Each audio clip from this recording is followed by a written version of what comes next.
오늘 하나님 말씀 함께 나누도록 하겠습니다. 누가복음 10장 1절 한 절의 말씀 되겠습니다. 누가복음 10장 1절 한 절 말씀 같이 한 목소리로 저희들이 받들어 읽겠습니다. 시작. 이 일들 뒤에 또 주께서 다른 70명도 세우사 친히 가시고자 하는 각 도시와 둘씩 자기 얼굴 앞에 보내시니라. 아멘. 사랑과 은혜가 충만하신 아버지 하나님, 우리 안에서 새 일을 이루시는 하나님과 함께 우리가 동역하기를 간절히 소원합니다. 하나님께서 이 마지막 때에 정말로 주님을 신실하게 사랑하고 말씀 붙들고 있는 우리 반석교회를 통하여서 놀라운 일들을 이루어 주옵시고 우리는 그 일에 아멘으로 화답하며 순종함으로 나아갈 수 있게 도와주시옵소서. 예수님의 이름으로 기도를 드리옵니다. 아멘. 네, 자리에 앉겠습니다. 오늘은 누가복음 10장 1절 말씀을 통해서 부르심에 응답한 사람이라는 제목으로 함께 말씀을 나누기를 원합니다. 오늘 본문 1절 말씀을 한번 띄워주시고요.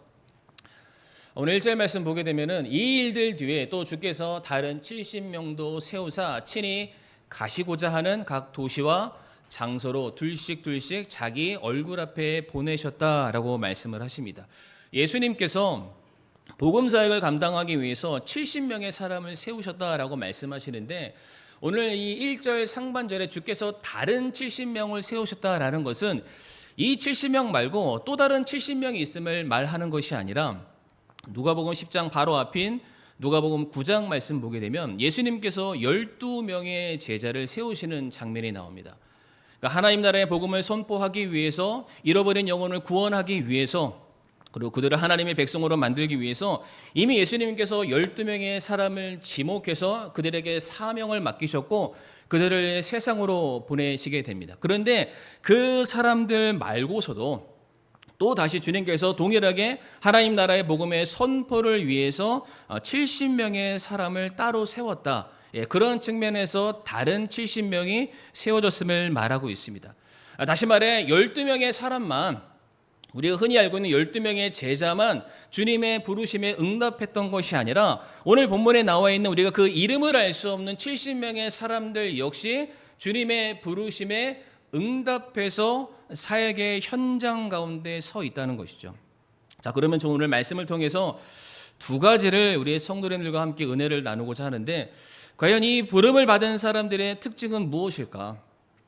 그들은 과연 어떠한 마음이 있었길래 주님의 부르심에 응답하게 됐을까라는 것을 두 가지로 살펴보게 될 텐데 첫 번째로 이 사람들의 특징은 무엇이냐면은 새로운 일에 참여하고자 하는 마음이 있는 사람들입니다. 그러니까 새 일에 소위 말하는 개척자의 정신, 어떠한 일을 이룰 때 있어서 그 기초석을 놓는 일에 자신의 모든 것을 기꺼이 내어드릴 줄 아는 그런 사람들이었음을 우리가 알 수가 있습니다. 오늘 본문에서 예수님께서 70명을 세우셨다라고 말씀을 하십니다. 이따가도 설명드리겠지만 예수님께서 어떠한 일을 감당하심에 있어서 꼭 70명이 필요한 건 아닙니다. 100명이 필요한 건 아닙니다. 5,000명이 필요한 게 아닙니다. 주님께서 무슨 일을 이루고자 하신다면은 주님이 친히 말씀으로 모든 것을 능하게 하시는 분이시기 때문에 주님 홀로 이 사역들을 감당하실 수가 있겠죠. 그런데 주님께서 굳이 사람들을 불러 세우셨는데 그 사람들의 숫자를 70이라고 지목을 하고 계십니다. 자, 그러면은 이 70명이 의미하는 게 무엇일까? 성경을 보게 되면은 성경에 많은 숫자들이 반복해서 기록되어 있고 각각의 숫자가 가지고 있는 의미들이 있습니다. 시간 관계상 그런 모든 것들은 다 생략을 하고 오늘 본문에 기록되어 있는 이 70이 가지고 있는 의미가 무엇일까? 우리가 성경 여러 곳을 좀 찾아보면서 그 의미와 공통점을 좀 찾기를 원하는데 일단 제가 연구한 바로는 70이라는 숫자가 가지고 있는 공통점이 있는데 그것은 시작, 출발, 새로움입니다. 뭐라고요? 시작, 출발, 새로움. 제가 그것을 증명해 드릴 텐데 먼저 창세기 10장 말씀을 한번 띄워주시고요. 창세기 10장 1절부터 32절, 이 10장 전체의 말씀이 되겠습니다. 이 말씀 보게 되면 이제 하나님께서 홍수로 세상을 심판하시고 난 그 이후의 사건입니다. 하나님이 세상을 다 심판하시고 이제 이 땅에 남아있는 노아를 비롯한 그의 가족들만 남아있죠. 하나님께서 그들을 향해서 또 다시 아담과 하와에게 주셨던 명령을 그들에게 주십니다. 생육하고 번성하여 땅을 다스리고 충만하게 거하라. 동일한 메시지를 주시게 됩니다. 그때 하나님께서 새로운 사명을 받아들인 노아의 가족들, 다시 말해 새 인류를 새롭게 써내려갈 그의 가족들의 이름을 쭉 하고 기록하고 있는데 32절 말씀 보면 뭐라고 되어 있습니까? 이들로 말미암아 땅에서 민족들이 나뉘었더라. 그러니까 이들이 지금 살고 있는 모든 우리 인류의 가장 모태가 되는 사람들이다라고 말씀하고 있는 것이죠. 자, 그런데 성도 여러분들 10장 말씀을 따로 찾지는 마시고 이따가 한번 찾아보세요. 10장 2절부터 31절에는 노아의 후손들의 이름이 상세하게 기록되어 있습니다. 제가 시간이 많잖아요. 그래서 세어려 봤습니다. 70명입니다. 70명. 하나님께서 새로운 인류의 시작을 알리는 숫자로서 노아를 비롯한 70명의 사람들이 그 일을 감당했음을 우리에게 말씀해 주고 계시고요. 창세기 46장 말씀을 보게 되면 하나님께서 택하신 백성인 이스라엘의 그 첫 출발점이 기록되어 있습니다. 그런데 그 야곱을 비롯한 그의 가족의 모든 식구들이 이집트로 향하게 되면서 드디어 이스라엘이라는 민족이 세워지게 되는데 그 출발 지점의 사람들의 숫자가 70명이라고 되어 있죠. 창세기에서는 일흔 혼이라고 되어 있고요. 신명기에서는 70명이라고 분명히 그 사람들의 숫자를 지목을 하고 있습니다. 다시 말해 새로운 민족을 시작하는 그 숫자가 70이다라고 말씀을 하고 계십니다. 민수기 11장 말씀 한번 띄워주시겠습니까? 주께서 모세에게 이르시되 이스라엘 장로들 중에 내가 백성의 장로 또 그들을 다스리는 직무 수행자로 알고 있는 사람 70명을 내게로 모으고 회중의 성막으로 그들을 데려와 거기서 그들이 너와 함께 서게 하라라고 되어 있습니다. 모세가 이스라엘 백성들 200만 혹은 250만 되는 수많은 사람들을 통솔하는 데 있어서 많은 어려움을 겪게 됩니다. 그랬을 때 하나님께서 그 모세를 향해서 너 혼자 이 일을 감당하지 말고 너와 함께 그 사역들을 짊어지게 될 70명의 사람들을 선임을 해라. 그들과 함께 너희들의 백성들을 다스려라.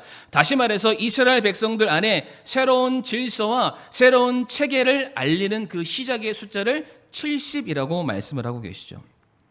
사람의 숫자를 헤아린 데만 70이라는 숫자가 등장하지 않고요. 무엇인가 새로운 역사를 의미할 때에도 70이라는 숫자가 등장하게 되는데 우리 성도님들 아마 아실 텐데 바벨론의 포로 기간이 몇 년이었죠?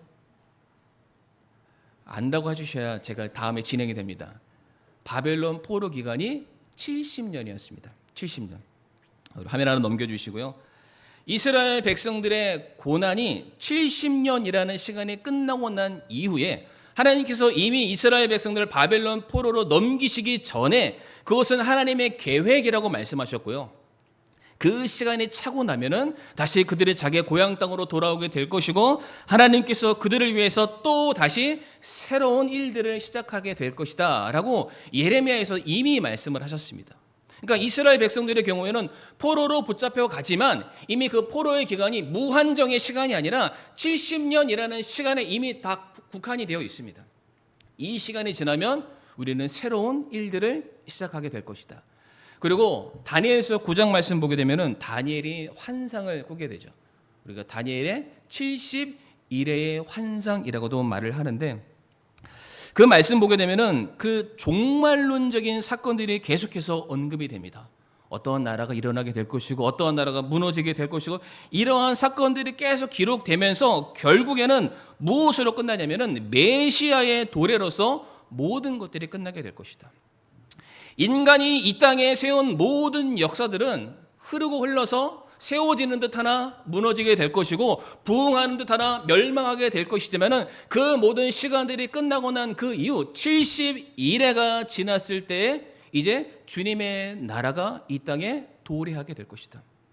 주님의 통치와 주님의 역사와 주님의 다스림이라는 그 영원의 시작을 들어가는 첫 출발점이 바로 그때가 될 것이다 라는 부분에 있어서도 70이라는 숫자가 등장을 하고 있습니다. 자, 그리고 오늘 본문이죠. 예수님께서 이 땅에 복음을 전하시기 위해서 본격적으로 공생의 사역을 시작하는 바로 그 순간에 12명의 제자를 부르셨지만 거기에 플러스 알파 70명의 사람을 부르셔서 하나님 나라의 확장, 복음의 선포의 시작을 알리는 일에 이 사람들을 사용하셨다라는 것이죠. 자, 성도님들, 70이라는 숫자가 등장하면 공통적으로 무엇이 나타났습니까? 새로운 인류의 시작을 알리는 숫자였죠. 새로운 민족의 시작을 알리는 숫자였습니다. 새로운 질서와 새로운 체계를 알리는 숫자가 70이었고요. 뿐만 아니라 새로운 역사의 시작을 알리는 숫자가 70이었고, 그리고 하나님의 통치와 영원한 그 나라의 새 나라의 시작을 알리는 숫자가 70이었습니다. 그리고 주님의 부르심에 기꺼이 자기의 삶을 들여서 주님과 함께 새 삶을 살아가고자 결단했던 사람들의 숫자가 몇 명이요? 70. 참고로 저희 반석교회 성도님들 대략 70. 이런 아이러니가, 뭔가 새로운 일이 일어날 것만 같습니다. 아멘이시죠? 제가 솔직하게 말씀드려서 이 말씀을 준비하다가 소름이 돋았습니다. 혹시 하나님께서 우리 안에서 새 일을 이루신다면 얼마나 좋을까? 혹시 성도님 D.L. 무디라는 분 아십니까? 미국의 유명한 부흥사이자 정말로 말씀을 신실하게 사랑했던 분이신데, 그분이 하룻밤은 호텔에 들어가서 이제 집회를 하다가 이제 잠깐 주무시는 사이에 하나님께 이제 간절히 기도했다고 합니다. 하나님, 제발 하나님의 임재, 그러니까 하나님과 함께 사역하는 자가 되길 원하고 하나님의 영광을 선포하는 자가 되길 원하고 정말 하나님의 인도하심을 강력하게 받는 사람이 되기를 원합니다라고 막 기도하는 가운데 정말로 그 마음속에 감당하지 못하는 하나님의 막 은혜가 부어져서 그분이 뭐라고 말했냐면, 하나님 제발 멈춰주세요. 제발 멈춰주세요. 그리고 제가 이거 가지고 하겠습니다. 아마도 바로 그 모습이, 그 모양새가 지금 우리 교회 가운데 지금 일어나려 하는 것은 아닌가. 저는 정말 조심스럽게 하지만은 정말 확신 가운데 그렇게 말씀을 드리고 싶습니다. 결론의 내용이기도 하지만 저는 이 70명의 사람들이 저와 성도님들이 되기를 간절히 소원합니다. 주님과 새 일을 이루어가는 그 일에 우리가 동참하기를 원합니다. 주님께서 새롭게 써가시는 그 역사의 한 부분에 저와 성도님들의 이름이 쓰여지기를 원합니다. 너무 의미 있는 일이잖아요. 너무 가치 있는 일입니다. 한 번 주어진 인생 그냥 흘러가다가 사라지는 것이 아니라 주님의 영광스러운 그 사역에 우리가 한 부분을 담당했다. 한 족적을 남겼다. 우리가 그 일을 위해서 내가 쓰임 받았다. 성도님들, 이거보다 더 가치 있는 일들이 어디에 있을까요? 하나님께서는 꼭 사람의 숫자에 연연하지는 않으십니다. 그러니까 다시 말해 꼭 70명이 있어야만 주님께서 어떤 새로운 일들을 이루실 수 있다라는 것은 절대로 아닙니다. 사무엘상 14장 6절 말씀 보게 되면 많은 사람으로 구원하시든지 혹은 적은 사람으로 하시든지 주께는 제약이 없다라고 말씀하시죠. 70명이 아니라 한 명이어도 가능하고요. 사람이 없으면 당나귀라도 들어 쓰시고 돌멩이라도 들어 쓰시는 분이 우리의 하나님이십니다. 하나님이 일하고자 하시면 뭐든지 다 가능하시고요. 마태복음 19장 26절 말씀 보게 되면 예수님께서 그들을 보시며 그들에게 이르시되 사람에게는 이것이 불가능하나 하나님께는 모든 것이 가능하다. 그러니까 하나님이 하시고자 하면 성도님들 숫자는 중요하지 않습니다. 숫자는 중요하지 않아요. 오히려 디모데후서 2장 21절 말씀 보게 되면 같이 한번 읽어보실까요? 시작. 그러므로 사람이 이런 것들로부터 자기를 깨끗하게 하면 존귀에 이르는 그릇 곧 거룩히 구별되어 주인이 쓰기에 합당하며 모든 선한 일에 예비된 그릇이 되리라. 아멘. 하나님은 사람의 많고 적음에 의해서 사역하시는 분이 아닙니다. 하나님은 그 사람이 가지고 있는 어떤 개인적인 스펙이나 능력에 따라서 그 일들을 이루시는 분은 절대로 아니십니다. 하나님은 준비된 한 사람, 깨끗하게 주 앞에서 거룩히 자기를 드리고자 헌신된 한 사람을 통해서도 얼마든지 이 놀라운 일들을 이루실 수 있는 그러한 분이십니다.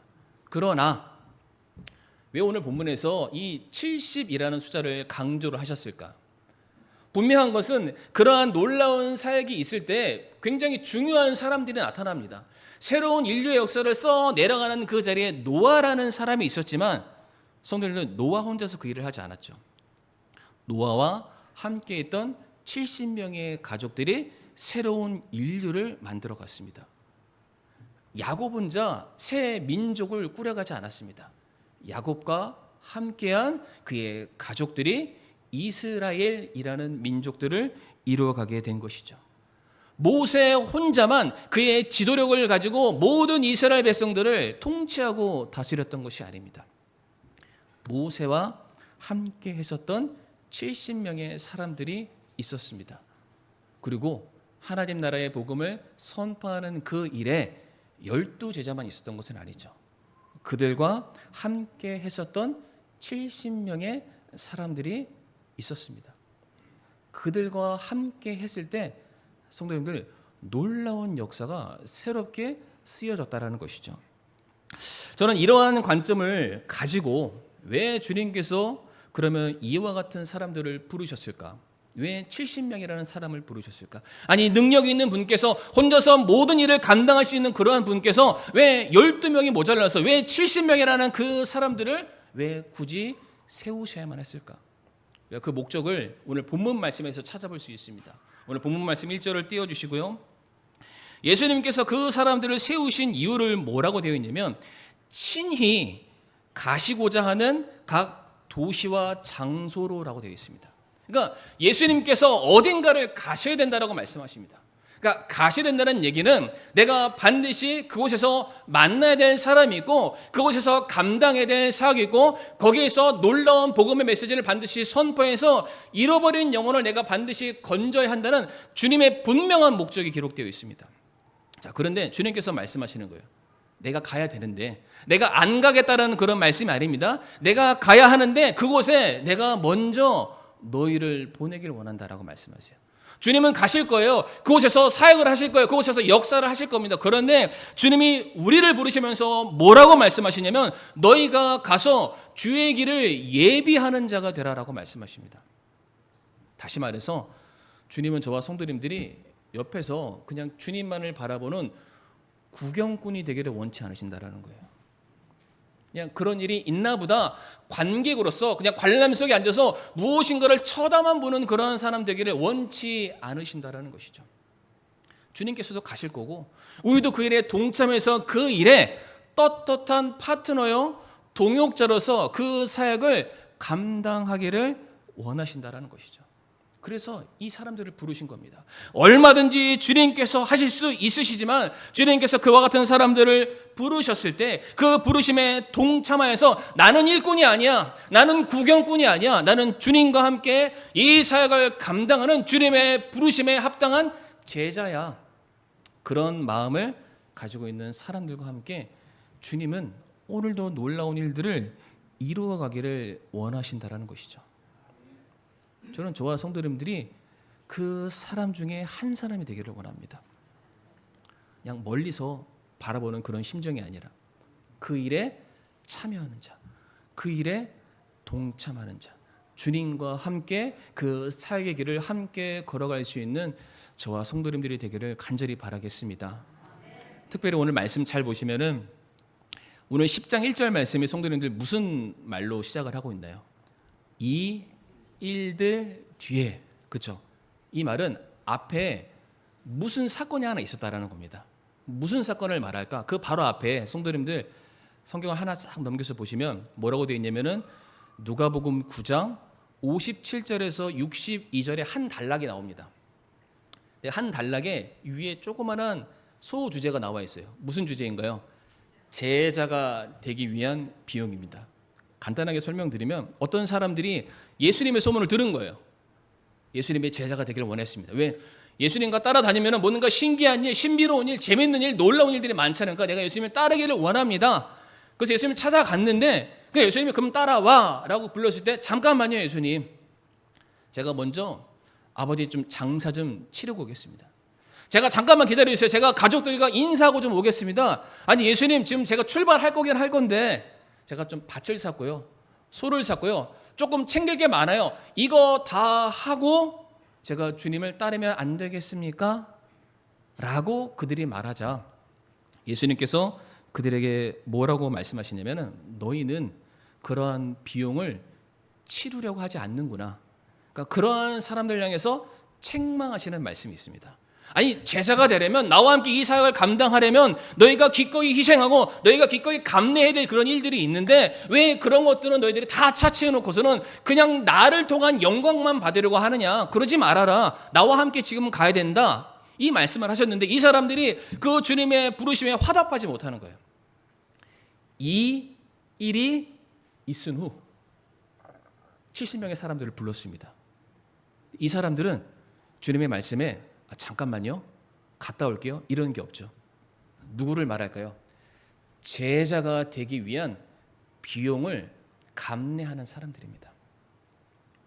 제자가 되기 위해서 내가 붙들고 있는 것들 기꺼이 다 내려놓는 사람들. 근데 중요한 건 이들은 더 귀중한 가치를 알던 사람들이라는 겁니다. 제가 첫 번째 이 주제를 뭐라고 말씀드렸죠? 새로운 일에 참여하는 자들. 성도님들, 건물을 하나 지으면 뭘 놓죠? 이렇게 막 다 올라가는데 머릿돌 같은 게 하나 꼭 있습니다.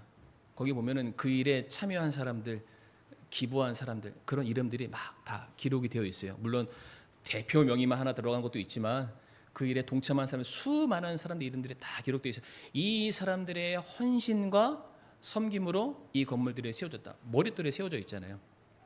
제가 말씀을 따로 찾지는 않았지만은 요한계시록 3장 12절 말씀 보게 되면, 이기는 자는 하나님께서 그들의 이름을 그 성전의 기둥 가운데 기록하시겠다라는 말씀이 있습니다. 이기는 자가 누굴까요?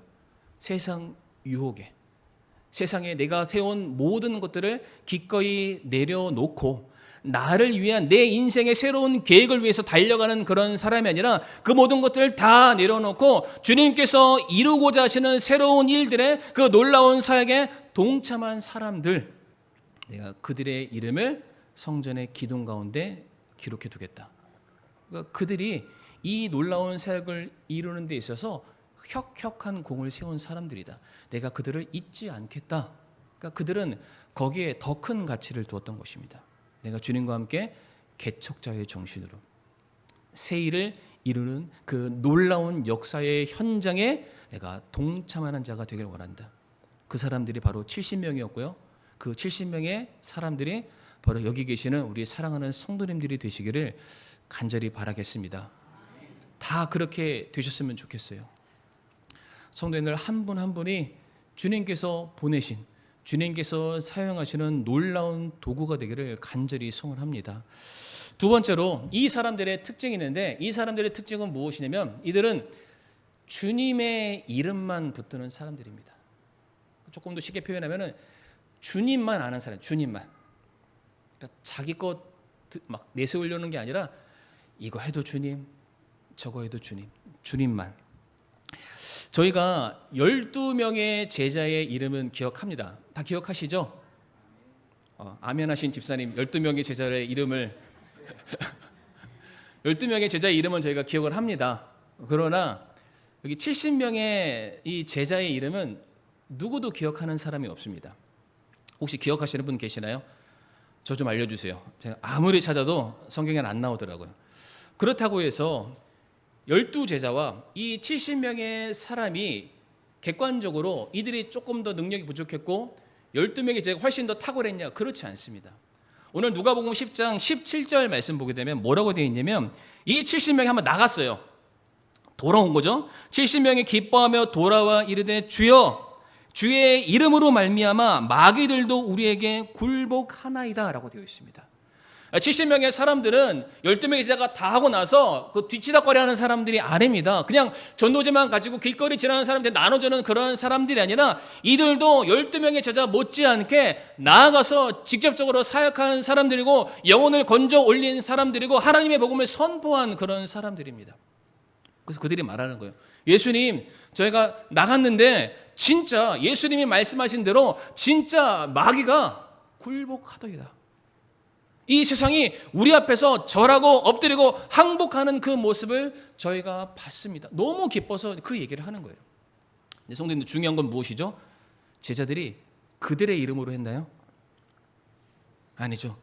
주님의 이름으로 그 사역을 감당했을 때 그런 일이 있었습니다 라고 고백을 하고 있죠.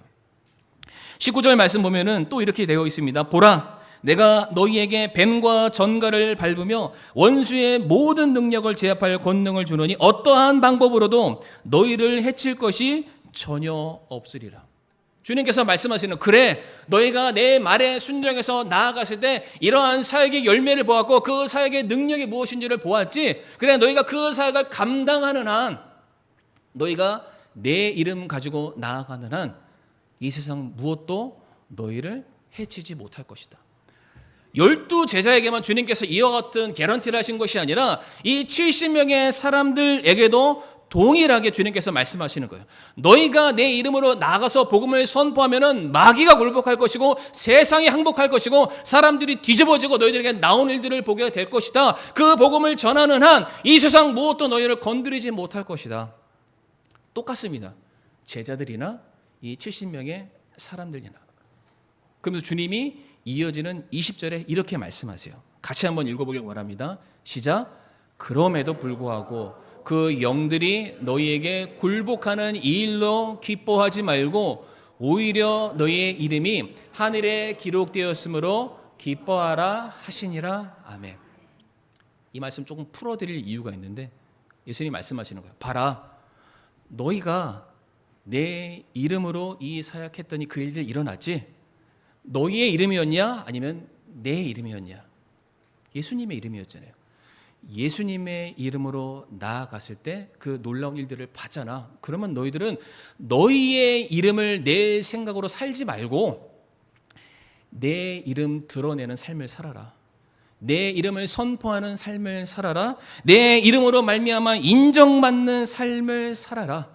많은 사람들이 너희의 이름을 기억해 주는 것 자체는 의미가 없다. 너희가 이 세상에서 어떻게 인정받고 어떻게 성공하고 어떠한 권력을 가진 자로 서 있는 것이 중요한 것이 아니라 너희가 내 이름으로 사역을 감당하면 내가 너희를 기억할 것이다. 하나님이, 주님이 그래요. 내가 너희를 기억할 것이다. 내가 너희들의 수고를 기억할 것이다. 너희들의 섬김을 기억할 것이다. 그러니까 이 70명의 사람들의 경우에는 자기 이름을 알리는 것 따위는 성도님 중요하지 않습니다. 내가 주님의 이름으로 어떻게 사역했는지가 중요한 거죠.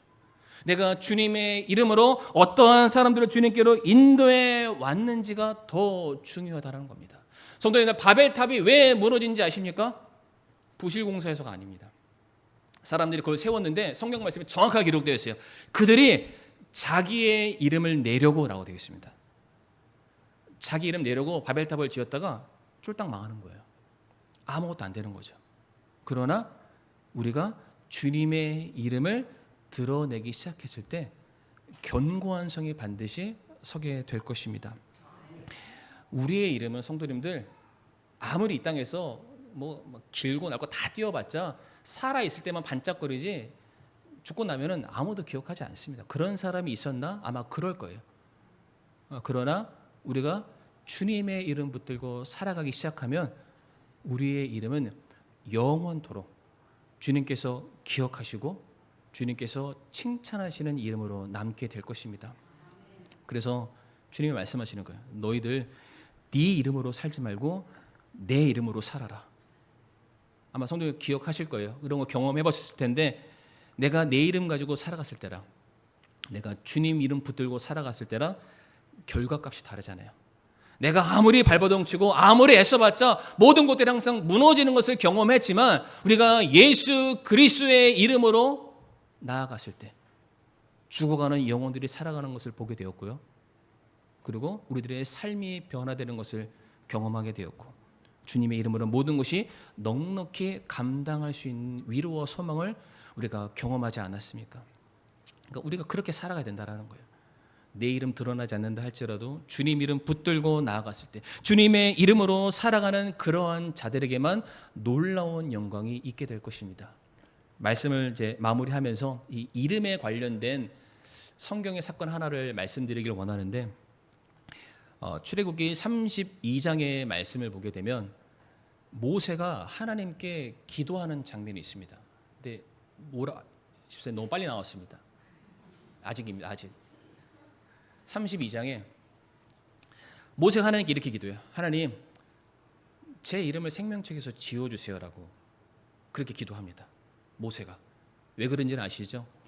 이스라엘 백성들이 그 시내산 밑에서 모세가 올라가는데 내려올 생각은 하지 않고 앞으로 자기들은 어디를 가야 되나 막막한 상황에서 아론한테 우리를 인도할, 우리를 구원해 줄, 앞으로 우리와 함께할 그 신을, 하나님을 만들어 달라. 금송아지 딱 하고 만들고 막 절하고 사람들이 말도 안 되는 행동을 했잖아요. 그러니까 하나님께서 그것을 보시고 분노하셨습니다. 다 쓸어버리실 작정을 하신 거예요. 그때 모세가 그것을 알고 하나님께 기도했습니다. 하나님, 마치 예수님께서 그 십자가 위에 돌아가시면서 기도하셨던 것처럼 저들은 지금 저들이 하는 일이 뭔지 모르고 있습니다. 하나님, 저들이 죄값을 받는 것은 당연하지만 아무것도 알지 못하는 사람이 하나님의 진노로 심판받게 되면은 그들이 하나님을 찾기보다는 하나님을 떠날까 무섭습니다. 그들이 하나님의 영광에 대해서 다시금 알고자 하는 그 마음이 사라질까 봐 무섭습니다. 하나님, 차라리 그 모든 사람들의 죄를 제가 대신 담당할 테니 제 이름을 생명책에서 지워주세요. 그리고 그들 가운데 하나님의 이름은 계속해서 존귀하게 영광받기를 원합니다. 모세가 어떻게 기도했냐면 자기의 이름을 지우고 하나님의 이름을 높이길 원했고 백성들의 이름이 하나님께 기억되기를 원했다라는 거예요. 그랬더니 하나님께서 그 모세의 기도를 들으셨어요. 내 이름을 지은 무명의 삶을 살려 있었던 모세의 기도를 들으시고 이제 띄워주시면 됩니다. 집사님. 17절 말씀 같이 한번 읽어보실까요? 시작. 주께서 모세에게 이르시되 내가 말한 이 일도 내가 하리니 내가 내 눈앞에서 은혜를 입었으며 또 내가 너를 이름으로 아느니라 하시니라. 아멘. 하나님이 모세를 기억하시겠다라고 말씀하십니다. 모세는 분명히 내 이름을 지워주세요 라고 그렇게 고백했지만 아니다, 내가 너를 기억할 것이다 라고 말씀하세요. 왜? 모세가 자기 이름으로 산 사람이 아니라 하나님의 영광을 위해서, 하나님의 이름을 위해서, 주님의 이름을 선포하는 그 일들을 위해서, 그리고 죽어가는 한 명 한 명의 영혼들의 이름을 위해서 그가 헌신했을 때 하나님이 말씀하셨어요. 내가 너의 이름을 기억한다. 성도님들, 70명의 사람은 어디에도 기록되어 있지 않습니다. 그러나 70명이라고 단정 지을 수 있는 것은 그 사람들의 숫자를 정확하게 주님께서 헤아리셨기 때문이죠. 그 사람들 이름은 누가 기억하신다고요? 주님이 기억하십니다. 사람의 기억은 몇 날 며칠이면 다 까먹습니다. 그러나 주님께서 한번 그 영혼들 바라보시면서 내가 너의 헌신을 안다. 내가 너의 섬김을 안다. 네가 네 이름 다 내려놓고 주님의 이름을 위해서 살아가고자 했던 내가 그 이름을 안다. 성도님들, 우리는 누구로 불리고 있나요? 구원받은 하나님의 자녀들, 예수님을 개인의 구주로 영접한 모든 사람들을 그리스도인이라고 부르죠. 그리스도를 대신하는 사람이다. 그리스도의 이름으로 살아가는 사람이 그리스도인이죠. 이제 우리는 내 이름은 다 내려놓고 주님의 이름으로 살아가야만 합니다. 내 생각과 내 계획들은 다 내려놓고 주님께서 우리 안에서 이루고자 하시는 새 일을 위해서 동참하는 삶을 우리는 살아가야만 합니다. 그렇게 할 때 우리들의 삶에 앞으로도 계속해서 놀라운 일들이 일어나게 될 것이요, 우리가 행한 모든 것들은 그냥 사라지는 것이 아니라 주님께서 반드시 계수하시고 기록하시고 보상해 주시는 상급으로 우리에게 돌아올 줄을 믿습니다. 이 일들을 위해서 우리 사랑하는 성도님들 모두 다 같이 동참하시고 헌신하는 우리 모든 반석교회 성도님들이 되시기를 간절히 바라겠습니다.